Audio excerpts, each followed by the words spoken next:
என் தங்கப்பிள்ளையே, வளர்பிறை பஞ்சமியின் இரவில் இந்த வராகி என்னை கண்டுவிட்டாயானால், என் பிள்ளையே, உனக்கு பேரதிர்ஷ்ட செய்தி ஒன்று காத்து கொண்டிருக்கிறது என்று அர்த்தம்.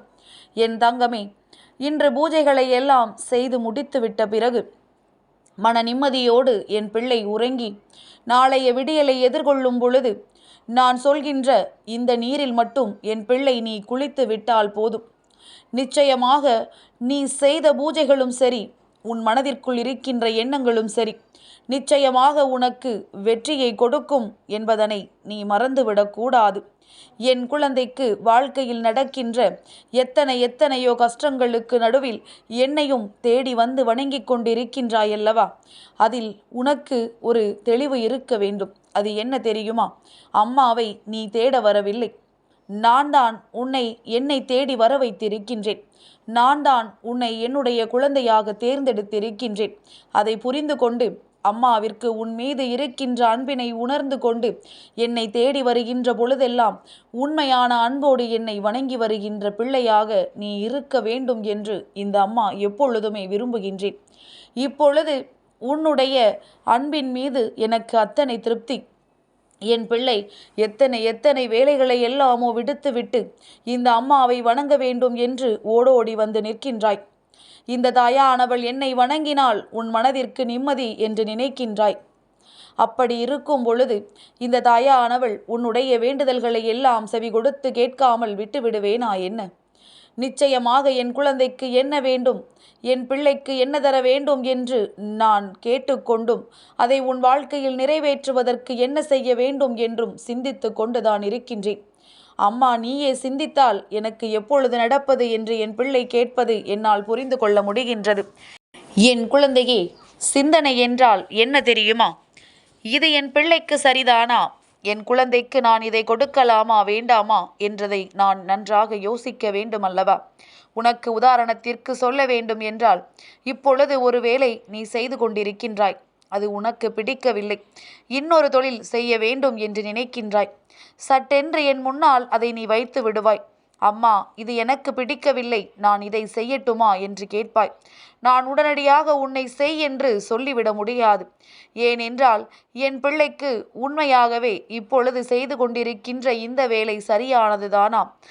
இல்லை, இதை விட்டு அடுத்த வேலைக்கு செல்லும் பொழுது உன்னுடைய எதிர்காலம் எப்படி இருக்கும்?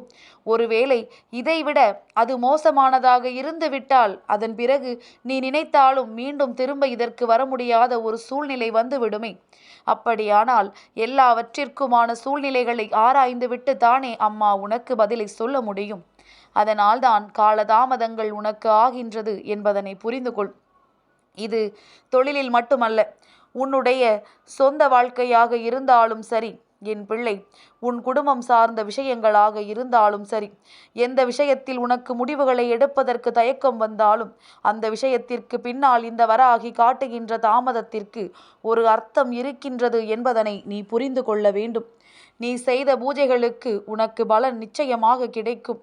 ஒரு நாளும் இதற்கெல்லாம் உனக்கு பலன் கிடைக்காமல் போய்விடாது. எல்லாவற்றிற்கு பின்னாலும் இருக்கின்ற அத்தனை காரணங்களும் உன்னை வாழ்க்கையில் நல்ல நிலைக்கு நிச்சயமாக உயர்த்தும் என்பதனை நீ மறந்துவிடக்கூடாது. எந்த நேரத்தில் என்னை கண்டாலும் அம்மா அம்மா என்று அழைக்கின்ற என் குழந்தை, உனக்கு நான் நல்லது நடத்தி தராமல் இருப்பேனா? என் பிள்ளையை நான் விட்டு விடுவேனா? நிச்சயமாக விடமாட்டேன். என் குழந்தையே, என்னை காணும் பொழுதெல்லாம் உன் கண்களில் ததும்புகின்ற கண்ணீரை நான் தினம் தினம் கண்டு கொண்டிருக்கின்றேன். அப்படி இருக்கும் பொழுது உன்னை நான் விட்டு எங்கே செல்வேன்? என் பிள்ளையே, என் மீது கொண்ட அன்பிற்கும் நீ என் மீது காட்டுகின்ற பக்திக்கும் நிச்சயமாக இந்த தாயானவள் உன் வாழ்க்கையில் உனக்கான அத்தனை விஷயங்களையும் நான் செய்து கொடுப்பேன் என்பதனை நீ புரிந்து கொள்வாய். என் பிள்ளையினுடைய மனதில் இருக்கின்ற எண்ணங்களை நான் சரியாக்கி தருவேன். எதற்கும் அஞ்சாமல் இரு.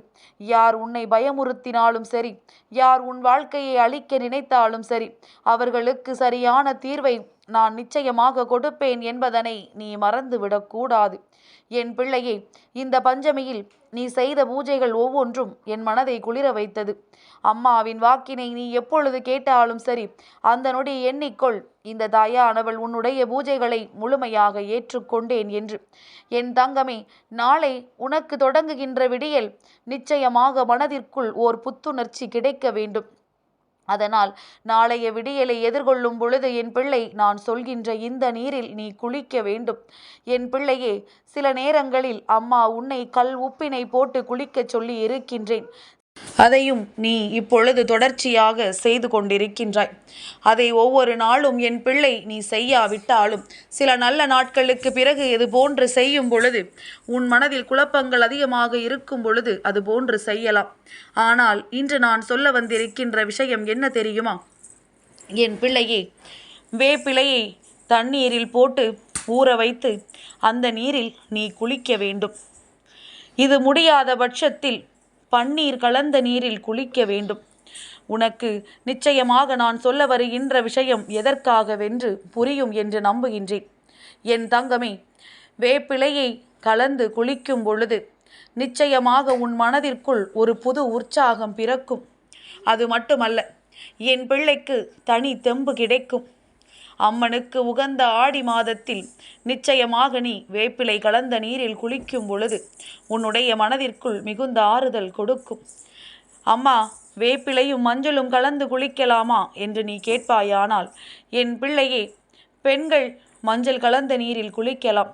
ஆண் பிள்ளைகள் வெளியில் வேலைக்கெல்லாம் செல்ல வேண்டிய கட்டாயம் இருக்கும்.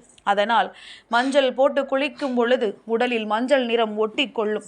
அதனால் ஆண்கள் வேப்பிலையை மட்டும் கலந்த நீரிலோ அல்லது பன்னீர் கலந்த நீரிலோ குளித்தால் மிகவும் நல்லது.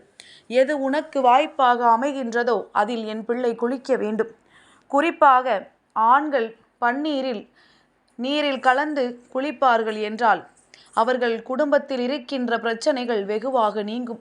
அதாவது தன்னுடைய துணைக்கும் அவர்களுக்கும் இடையில் இருக்கின்ற பிரச்சனைகள் நீங்கும்.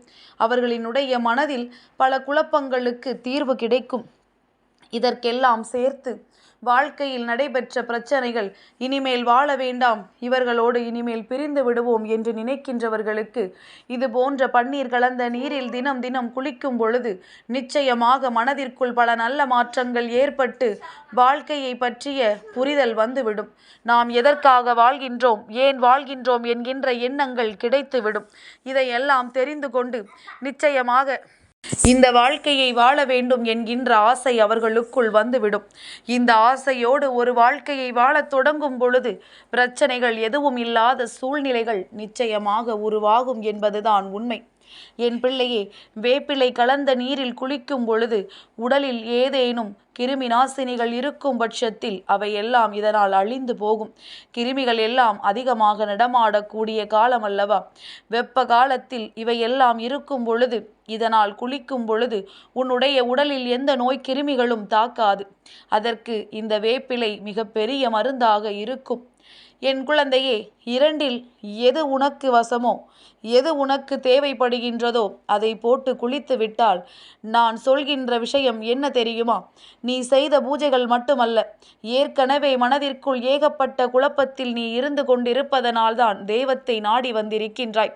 அப்படி இருக்கும் பொழுது உனக்குள் ஏற்படுகின்ற இந்த விஷயங்களுக்கெல்லாம் என் பிள்ளை நீ சரியான முறையில் எல்லா தீர்வுகளையும் காண விரும்பி ஒவ்வொரு விடியலையும் நல்லபடியாக தொடங்கும் பொழுது இன்று இரவு ஏற்கனவே உன் மனதிற்குள் சில அமைதி பிறந்திருக்கும். ஏனென்றால் அம்மாவிற்கு உகந்த நாளில் அம்மாவின் வாக்கினை கேட்டிருப்பாய். அம்மா என்ன சொல்ல வருகிறேன் என்பதனை புரிந்து கொண்டிருப்பாய். அப்படி இருக்கும் பொழுது நாளைய விடியல் என்பது உனக்கு வெற்றி விடியலாக இருக்க வேண்டும் என்கின்ற எண்ணம் தானே மேலோங்கி நிற்கும்.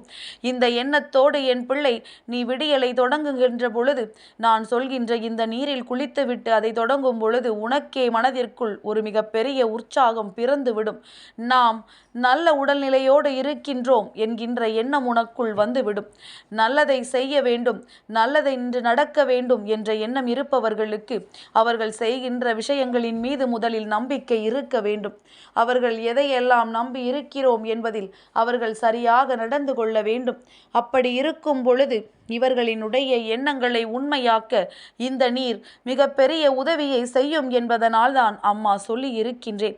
சில தடங்கல்கள், சில மனக்குழப்பங்கள், சஞ்சலங்கள் இவையெல்லாம் இருக்கும் பொழுது அவையெல்லாம் நிச்சயமாக உன்னை விட்டு நீங்கும் என்பதனை என் குழந்தை நீ புரிந்து கொள்வாய். எந்த காலகட்டத்திலும் இந்த வாழ்க்கையில் உனக்கு தோல்வி கிடையாது. தோல்வி வருவது போல ஒரு தோற்றம்தான் உன் வாழ்க்கையில் இருக்கின்றதே தவிர வெற்றி என்றென்றைக்கும் உனக்கு உறுதியானது. என் தங்கப்பிள்ளைக்கு இந்த வராகி அம்மாவினுடைய ஆசீர்வாதங்கள் எப்பொழுதும் உண்டு.